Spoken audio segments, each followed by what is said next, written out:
জ্বালাইলে যে জলে আগুন নিভাইব তোর কোন ভাঙে আগুন জ্বালাই নয় আমার গায় হায়রে আগুন জ্বালাই নয় আমার গায়।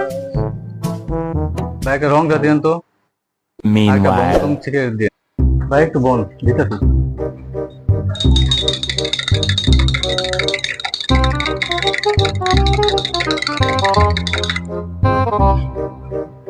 এই নেন ভাই আপনার চা।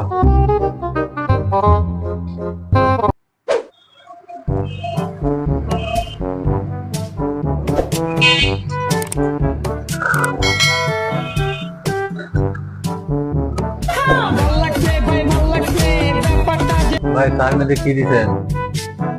কে ভাই মশলা দিছি? ভাই কি মশলা দিছেন? ভাই আদা দিছি, তারপর লেবু দিছি, লং, এলাচ, দারচিনি, তেজপাতা। ভাই একটা জিনিস বাকি আছে ভাই, মশলার ছবি দিছেন ভাই। ভাই একটু গরুর গোশ দেন ভাই। ভাই কাটার মতো শুরু ভাই ভাই জানি করেন ভাই, চায়ের মধ্যে কেউ গরুর গোশ দেয় ভাই, রাগ করেন যে ভাই। আপনি বর্তমানে দেখবেন আপনি আম পাতা, জাম পাতা, কারুল পাতা, লেচু পাতা, বেল পাতা, তাল পাতা, বিনা সোফা, দুবরা গাছ, যত ধরনের পাতা পাতা আছে সব দিয়ে চা বানাইতেছে। একটা সময় মনে করেন যে meanwhile, কোনো পাতা বাদ থাকতো না, সব পাতা দিয়া চা বানাই শুরু করবে। এখন আপনি যদি এই চায়ের মধ্যে গরুর গোশ দেন তাহলে এটা মনে করেন একটা নতুন রেসিপি।